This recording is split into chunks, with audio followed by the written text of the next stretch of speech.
Hello Varun, कैसे हैं आप सब लोग। आज हम बात करने वाले केयर ऑफ पेशेंट्स के बारे में। ये हमारा एनएबीएस का सेकंड चैप्टर है और इसमें अगर हम बात करें स्टैंडर्ड के बारे में, यहाँ पे आपके जो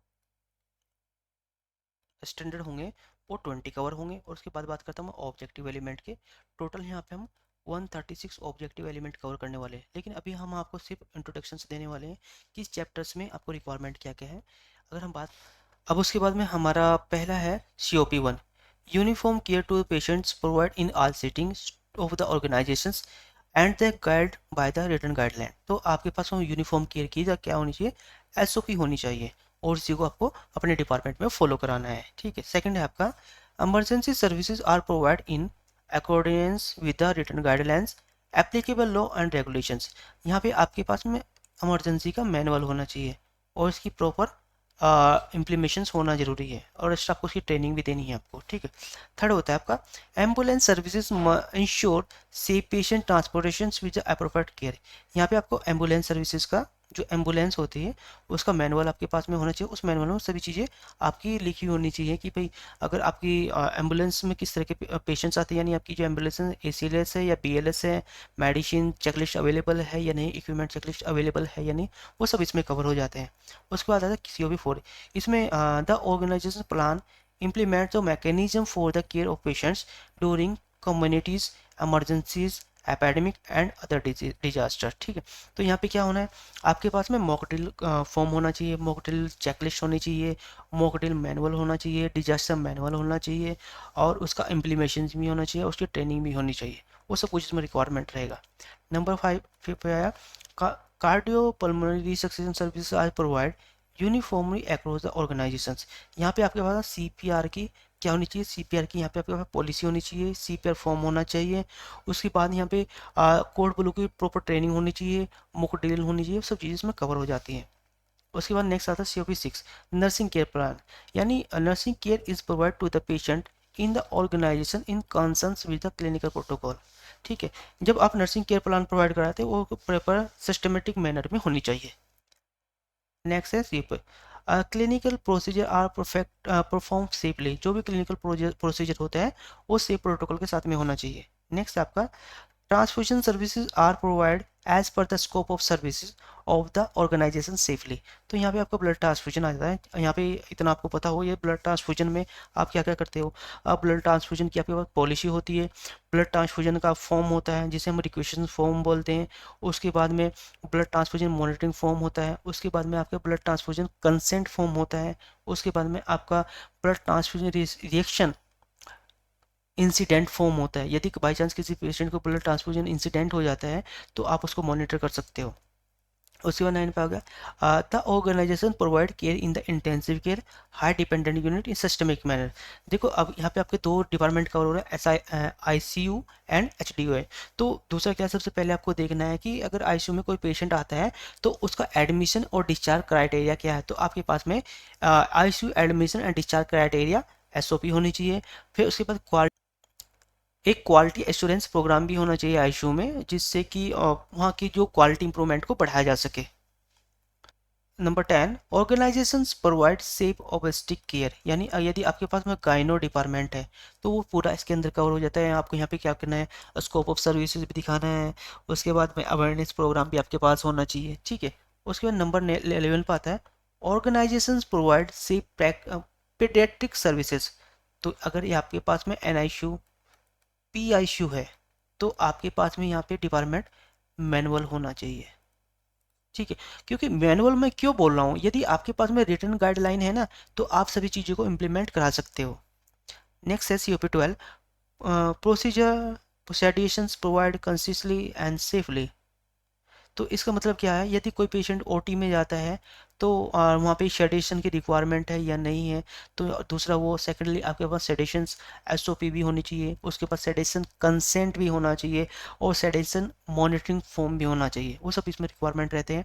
उसके बाद है COP13 अनेस्थीसिया सर्विस। यदि कोई पेशेंट OT के लिए जाता है तो वहाँ पे दो चीज़ें होती हैं, प्री अनेस्थीसिया पोस्ट अनेस्थीसिया। तो यहाँ पे आपका अनेस्थीसिया का मैनुअल भी होना चाहिए।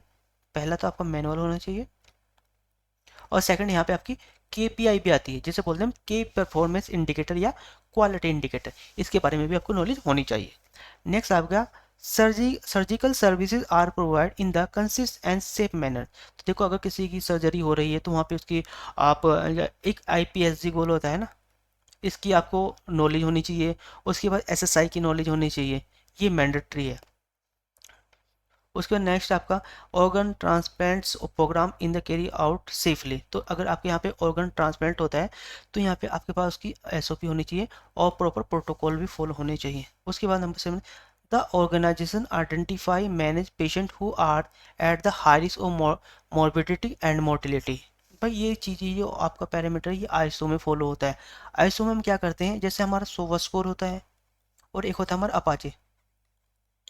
एक्चुअली अब ये दोनों क्या है, ये हमारे क्वालिटी टूल है, इनको बोलते हैं क्वालिटी टूल्स। ये क्या करते हैं, आइडेंटिफाई करते हैं कि पेशेंट की सिचुएशन क्या है। अगर वो हाई रिस्क एरिया में है, सपोज करो कि इससे ही डॉक्टर आइडेंटिफाई कर सकता है कि पेशेंट बचेगा या कुछ टाइम के बाद एक्सपायर हो जाएगा। ठीक है, और इसके बारे में भी हम आपको बताएंगे।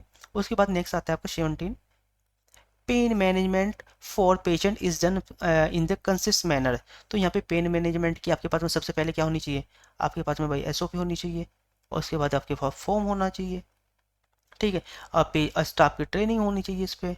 ठीक है, इसमें भी क्या होता है, क्यों, क्योंकि आप सबसे पहले ये देखते हो कि पेन मैनेजमेंट के लिए आप कौन से टूल यूज़ कर रहे हो। जैसे रोंग वेन होता है तो वो यूज़ कर रहे हो, इसमें भी दो तरह का, एडल्ट के लिए अलग होता है और जो पेडियाट्रिक के लिए वो अलग से होता है। दोनों आपको जब आप SOP हो आपके पास में अवेलेबल हो, वो दोनों उसमें लिखे होंगे। उसके बाद में आपको प्रॉपर अपने स्टाफ को ट्रेनिंग देनी है। उसके बाद नंबर आता है 18 पे, रिहेबिलिटेशन सर्विसेज। यदि आपके हॉस्पिटल में फिजियोथेरेपी डिपार्टमेंट है तो वहाँ पे आपकी जब कोई पेशेंट वहाँ पे ट्रीटमेंट के लिए आता है तो सेफली आप उन चीज़ों को कैरी कर रहे हैं या नहीं कर रहे हैं, आपके पास में कंसेंट अवेलेबल है या नहीं है, इनिशियल असेसमेंट फॉर्म अवेलेबल है या नहीं है। तो वो सब चीज़ें आपके पास में होना बहुत ज़रूरी है, उन्हीं को आपको फॉलो करना है। उसके बाद 19 आता, nutrition therapy is provided to patients consistently and collaborative. देखो क्या होता है, अगर आपके पास में डाइटरी डिपार्टमेंट है, देखो यदि आपके हॉस्पिटल में पेशेंट आते हैं तो डाइटरी डिपार्टमेंट होना मैंडेटरी है, क्योंकि पेशेंट्स की जो डाइट होती है उसी के थ्रू उसको अरेंज किया जाता है कि किस पेशेंट को किस तरह की डाइट रिक्वायरमेंट है।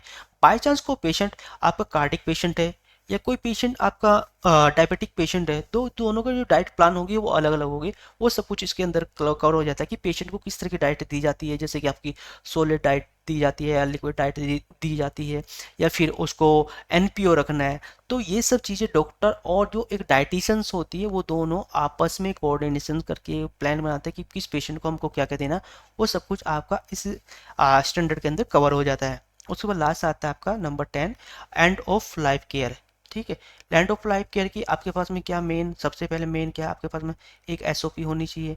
दूसरा यहाँ पे जो आपका स्टाफ होगा, नर्सिंग स्टाफ, उसकी प्रॉपर ट्रेनिंग भी होनी चाहिए। क्योंकि एंड ऑफ लाइफ केयर का मतलब ये है कि कोई पेशेंट यदि 2 या 3 दिन के बाद एक्सपायर होने वाला डॉक्टर को ऑलरेडी पता चल जाता है, तो वहाँ पे आप उसके फैमिली मेम्बर से कैसे बात करोगे और उन्हें कैसे सिम्पैथी दोगे, ये सब चीज़ें डिपेंड करती हैं। ये सब कुछ आपकी एंड ऑफ लाइफ केयर में आती है। अब बात करते हैं हम डॉक्यूमेंट की। इस चैप्टर के लिए आपको डॉक्यूमेंट कौन कौन से रिक्वायरमेंट है, यहाँ पे हमने कुछ डॉक्यूमेंट्स बनाए हैं इस चैप्टर के लिए जो कि आपको हेल्प करेंगे इमरजेंसी में डॉक्यूमेंट बनाने के लिए। सबसे पहले यहाँ पे आपका इमरजेंसी कवर हो जाएगा, उसके बाद में आपका एम्बुलेंस कवर हो जाएगा। ठीक है, उसके बाद में आपका OT डिपार्टमेंट कवर हो जाएगा, उसके बाद आपका फिजियोथेरेपी कंप्लीट हो जाएगा, उसके बाद डाइट्री, ये कुछ डिपार्टमेंट आपकी कवर हो जाएंगे। उसके लिए आपको SOP कौन सी चाहिए, मैनुअल कौन सा चाहिए, चेकलिस्ट कौन सी रिक्वायरमेंट है, ऑडिट फॉर्म कौन सी रिक्वायरमेंट है और कौन कौन से आपको रजिस्टर बनाने, ये सब कुछ आपके यहाँ पे कवर हो जाएंगे। जब आप इसको चेक करोगे तो आपको इस तरह से डॉक्यूमेंट दिखाई देंगे। ये देखो, हमने ये डॉक्यूमेंट्स की एक लिस्ट बना के दी है।